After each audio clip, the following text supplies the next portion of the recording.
Hello students, myself Richa, single lecturer in Mechanical Engineering Department in JPC Jhunjhunu.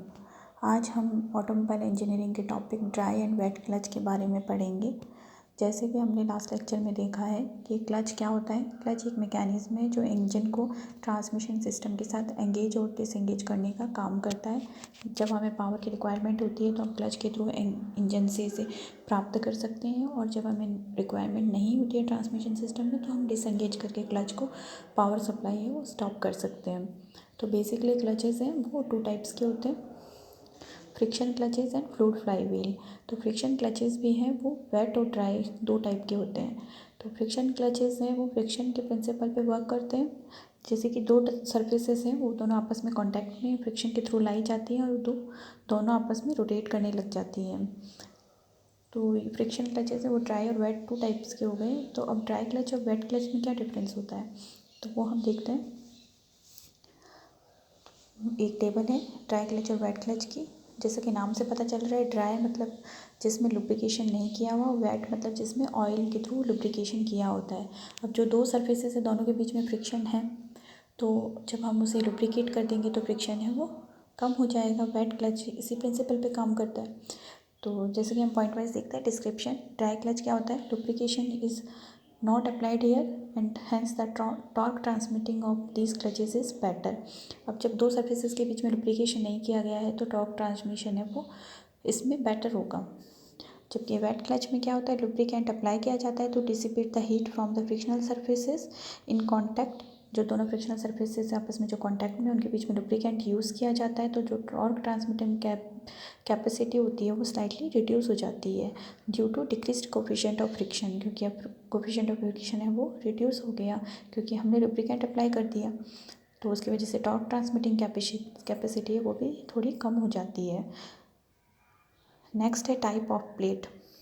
तो dry clutch है उसके अंदर हम ऑयल सप्लाई है वो नहीं होती है, इसलिए ये जनरली सिंगल प्लेट क्लच होते हैं। जबकि वेट क्लच है वो मल्टी प्लेट क्लचेस होते हैं क्योंकि उसके अंदर है ऑयल की सप्लाई होती है उसको लुब्रिकेट करने के लिए और कंपोनेंट्स को कूल रखने के लिए। तो ड्राई क्लच है वो सिंगल प्लेट क्लच होता है, जबकि वेट क्लचेस हैं वो मल्टी प्लेट क्लचेस होते हैं।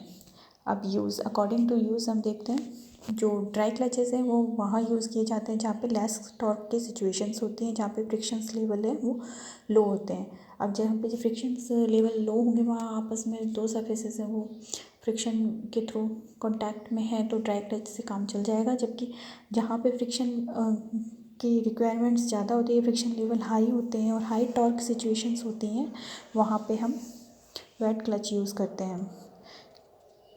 They are used in high torque situations where friction levels would be high and therefore clutch temperatures would soar without some form of coolant.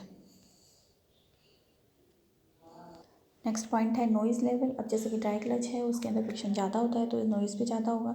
तो noise in dry clutch is more when compare to that of wet clutch and keeps increasing as the clutch continues to undergo wear and tear. मतलब जैसे जैसे clutch है वो wear and टेयर उसमें increase होगा वैसे वैसे नॉइज़ लेवल है वो भी इंक्रीज़ होता जाएगा। जबकि वेट क्लच है उसके अंदर नॉइज़ लेवल है वो कंपेयर टू ड्राई क्लच है वो कम होता है। Presence of oil between plates help in managing the noise. Next wear and tear. Dry clutch है तो उसमें वियर एंड टीयर है वो ज़्यादा होगा क्योंकि फ्रिक्शन ज़्यादा है, जबकि वेट क्लच है उसके अंदर वियर एंड टीयर कम होता है। Dust particles due to wear and tear are collected in the cover of clutch casing.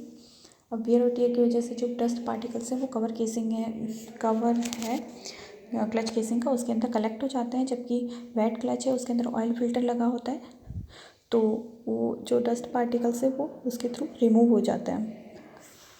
Next आपका पॉइंट है लाइफ साइकिल। तो ड्राई क्लच की लाइफ साइकिल है ओपनली कम होती है वेट क्लच के कंपैरिजन में क्योंकि इसमें नॉइज़ लेवल ज़्यादा है, इसका वियर एंड टियर ज़्यादा है तो इसके अंदर फ्रिक्शन ज़्यादा हो रहा है तो इसका लाइफ इसके अकॉर्डिंग कम ही होगा। जबकि वेट क्लच है उसका लाइफ साइकिल है वो कंपेयर टू ड्राई क्लच है उसके कंपैरिजन में हाई होता है।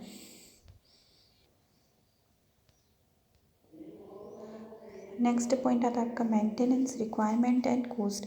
अब मेंटेनेंस रिक्वायरमेंट और कोस्ट है ड्राई क्लच की वो हाई होती है, जबकि वेट क्लच की होती है वो कम होती है। साइज़ के अकॉर्डिंग देखेंगे तो हम ड्राई क्लच से उनका साइज़ होता है वो बड़ा होता है, जनरली लार्जर होता है इन साइज़ में compare to multiplate wet clutches के कंपैरिजन में। और जबकि ये वेट क्लचेस हैं वो ओपन स्मॉलर होते हैं साइज़ के अंदर and generally use in applications, उन एप्लीकेशंस में यूज किए जाते हैं जहाँ पे इनफ स्पेस नहीं होता large single plate clutches use करने के का। एक बड़ा सिंगल प्लेट क्लच यूज़ करें, हम ड्राई क्लच यूज़ करें, इसके कंपैरिजन में हम मल्टीपल जो वेट क्लच है, मल्टीप्लेट वेट क्लच है वो यूज़ करते हैं जहाँ पे स्पेस की प्रॉब्लम होती है। नेक्स्ट पॉइंट है आपका कोफिशिएंट ऑफ फ्रिक्शन। तो जो ड्राई क्लच है they have a single frictional surface to transmit the power between two plates, उनके सिंगल सरफेस होते हैं पावर ट्रांसमिशन के लिए, तो they do not have a much better coefficient of friction, इसलिए उनका कोफिशिएंट ऑफ फ्रिक्शन इतना अच्छा नहीं होता। जबकि वेट क्लच है उसके अंदर हम मल्टी प्लेट्स यूज़ करते हैं तो they provide better coefficient of friction as the surface area is increased due to the presence of multiple plates की प्रेजेंस की वजह से सरफेस एरिया इंक्रीज हो गया, इसलिए ये बेटर कोफिशिएंट ऑफ फ्रिक्शन है वो प्रोवाइड करते हैं। तो that's all about comparison between dry clutches and wet clutches. Thank you.